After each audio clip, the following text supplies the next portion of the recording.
Boop. Happy Wednesday. Today is Wednesday, March the 10th, 2021, and today's daily Bible readings come to us from Psalm 84, Ezra 6, 1 through 16, and then Mark 11, 15 through 19, and I'm going to look at Mark 11 today. I'm going to talk about paying attention to specifics. Today's text is about the cleansing of the temple. And this is when Jesus enters the temple in Jerusalem and just loses it and just starts flipping tables and just beating people with it. It doesn't seem to make sense. And this text, people oftentimes are kind of put off by this text because it doesn't seem to make sense. They're confused by Jesus's behavior, right? This is, peace, love, and happiness Jesus, right? This is buddy Jesus, and that we're also used to, or we think we're used to, and we think we know about him, and this just doesn't seem like it makes sense compared to who we think he is. It doesn't seem to make sense, but if you go back to the Old Testament and you consider the words of the law and the prophets, it makes sense. It makes a lot of sense what he's doing. And if you look at those things, what the law and the prophets say, and then you consider carefully the words of Jesus that lead up to this point and the things that he said about the kingdom of God or the kingdom of heaven, depending on which of the Gospels you're reading, his actions in the temple don't seem so inconsistent with his words or the law or the prophets. He wasn't just being violent. He wasn't just being violent for violence's sake. He didn't just lose his mind that day. He was targeting a specific injustice against the poor and the powerless.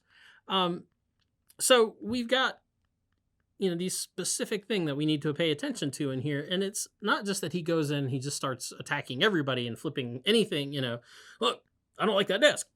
No, it says he specifically goes after the tables of the money changers and the people who were selling doves. So why is that important? Why is that significant?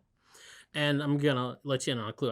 This isn't the first time I've talked about this. This is actually one of the things I like to preach on the most at this time of year because I think it's rather important.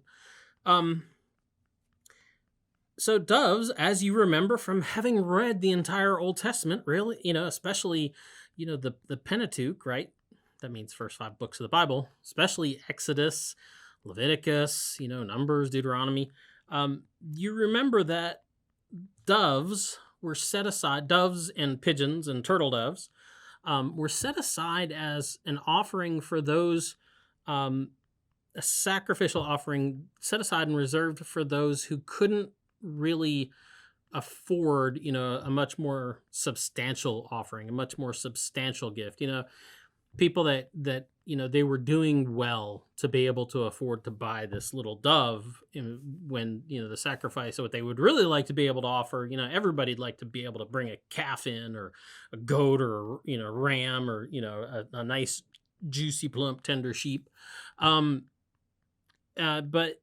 God realized that, not everybody is going to be able to do that. Not everybody can do that. And the whole point of sacrifice is so that people can approach this holy God who seems unapproachable. That's the whole reason God sets up this sacrificial system. It's not just because he likes barbecue that much, which I'm sure he really does. I mean, I would eat fire pit roasted lamb. But he does this so that people can actually approach him. And he doesn't want, the cost of a sacrifice to get in the way. He doesn't want, somebody to not be able to, rejoin the fellowship or be in community with him because they can't rub 2 coins together. So he gives them this option. Like, if you can't do this, here's an option. And that's the whole point of it. And even then, to buy them in the temple, or even just to give alms in the temple at this time, you couldn't just use the coin of the realm, as it were. You couldn't use coins from the world around the temple because good chance they were idolatrous.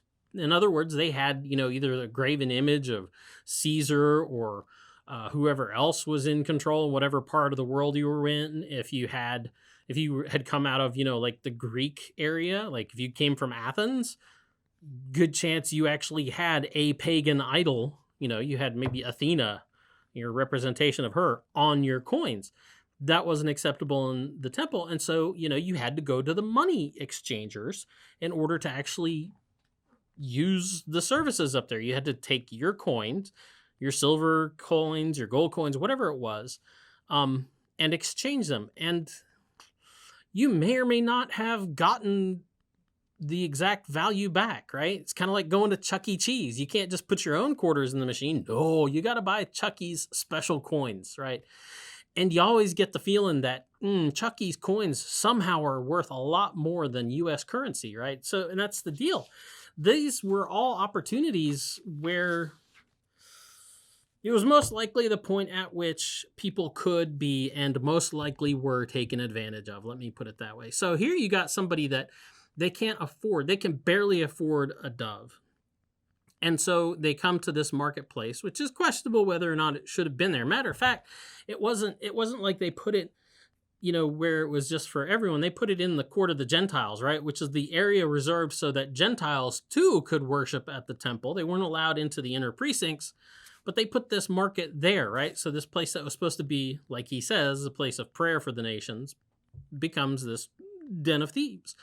And so you got somebody who can barely afford to approach God with the reserved cheap offering. And then you have already given them maybe half the value for the coins that they did have.